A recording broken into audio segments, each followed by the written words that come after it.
Assalamualaikum warahmatullahi wabarakatuh. Perkenalkan, nama saya Winda Umu Uwais. Saya mau sedikit berbagi pengalaman tentang persiapan PASI anak saya yang baru-baru saja sedang saya jalani saat ini.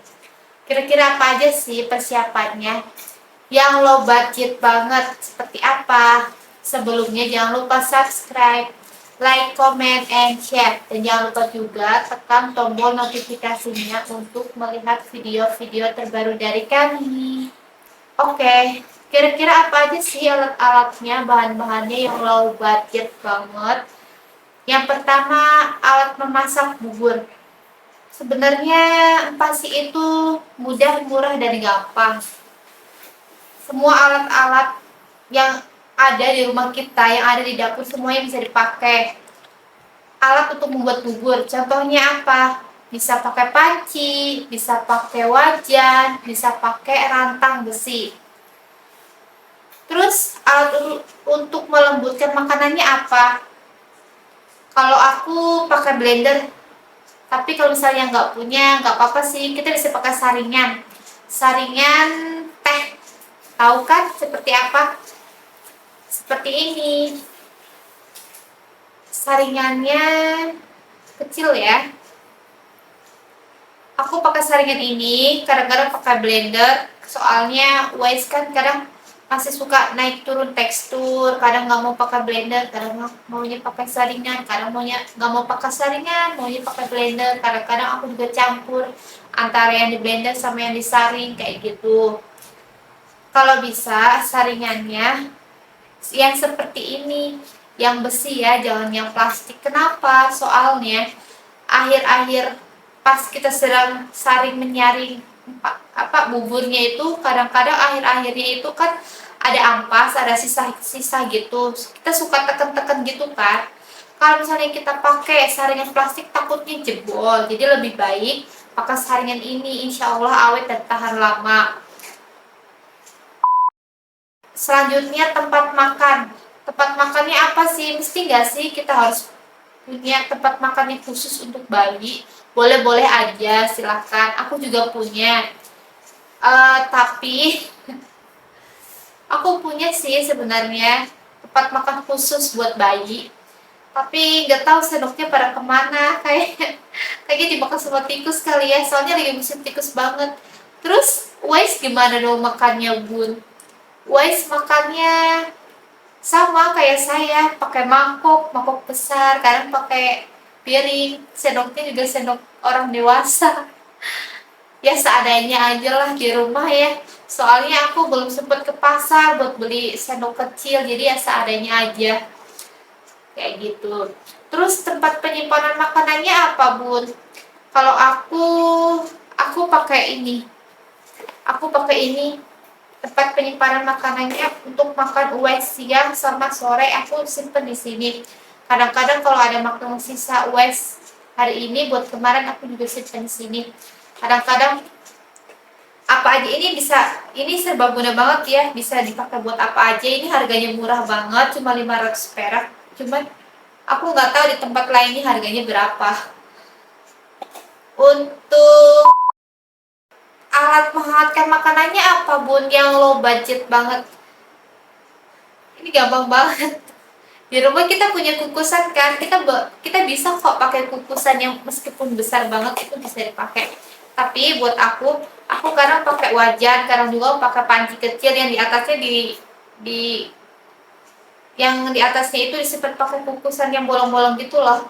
Jadi ini wajan. Nah, di atasnya aku simpan yang bolongan yang kukusan, aku lupa namanya apa ya. Nah, kayak gini aja. Ini kadang panci kecil, kadang wajan. Ini kukusannya kan aku letakin di atas aja pas lagi angetin makanan anak.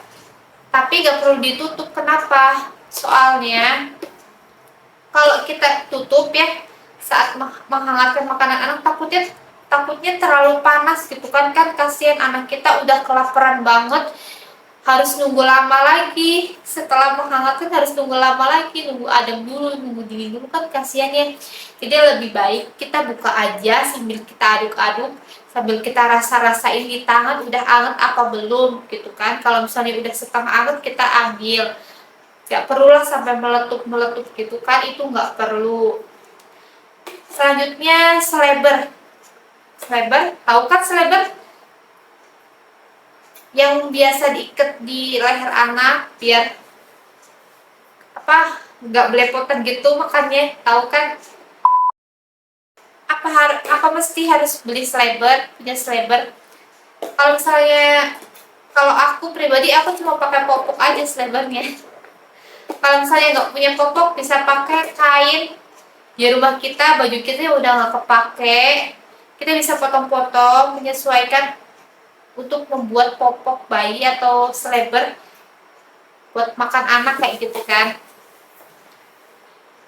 Terus bahan-bahannya apa aja yang harus disiapkan? Bahan-bahan makanan, aku pribadi makanan UAS aku samakan sama makanan keluarga. Kenapa ya? Soalnya anak kita kedepannya juga kan dia pasti bakal makan makanan keluarga kan, makanan kita kan, kayak tempe, kayak ikan goreng, tumis kangkung, tumis buncis, kayak gitu kan. Kalau misalnya kita selalu mengutamakan makanan anak, misalnya anak kita harus makan salmon nih, anak kita harus makan daging nih, kayak gitu ya, itu boleh-boleh aja sesekali, tapi jangan terlalu berlebihan. Sesekali boleh-boleh aja, ya sampai berlebihan banget ya. Soalnya kenapa? Kedepannya kita juga kan yang repot. Kalau misalnya kita selalu mengutamakan makanan anak, suatu hari nanti takutnya kita lagi makan tempe nih, kita hari ini makan tempe, anak kita harus makan tempe juga, dia nggak bakalan mau. Kenapa? Karena dia udah terbiasa diutamakan makanannya yang enak-enak gitu kan. Kan kita juga kan yang repot. Makanan keluarga untuk pasti contohnya gimana sih? Misalnya hari ini aku masak ikan balado sama tumis kangkung sama tempe goreng misalnya. Saat aku mau bikin ikan balado, kan ikannya digoreng dulu. Aku kan masaknya setengah matang, aku ambil sedikit dagingnya, aku sisain buat empasi guys. Untuk tumis kangkungnya, sebelum aku kasih perasa kayak gula, garam gitu kan, aku pisahin dulu yang buat kuas sama buat kita kayak gitu. Sebenarnya udah boleh sih pakai perasa gula, garam itu udah boleh, tapi sejauh ini aku belum pernah ya. Aku untuk perasa aku pakai kaldu homemade bikin sendiri. Insya Allah next video selanjutnya aku mau bikin tutorial cara membuat kaldu ayam homemade ya. Emang udah boleh ya ditumis makanan bayi, ikannya digoreng? Boleh kok. Kenapa? Karena tumis menumis dan ikan goreng itu udah termasuk LT. LT itu apa? Lemak tambahan. Tuh. Selama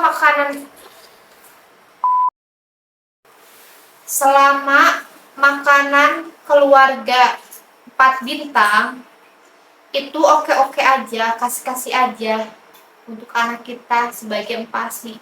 Apa sih 4 bintang? 4 bintang itu terdiri dari karbohidrat, protein nabati, protein hewani, dan sayur. Karbohidrat contohnya apa sih? Nasi putih, nasi merah, kentang, ubi, dan lainnya.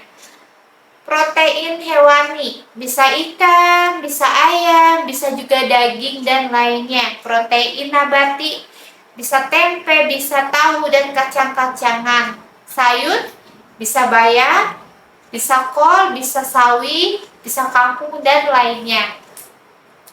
Lemak tambahan atau biasa disebut LT yang tadi saya sebutkan bisa dengan ditumis, bisa dengan ikan digoreng, atau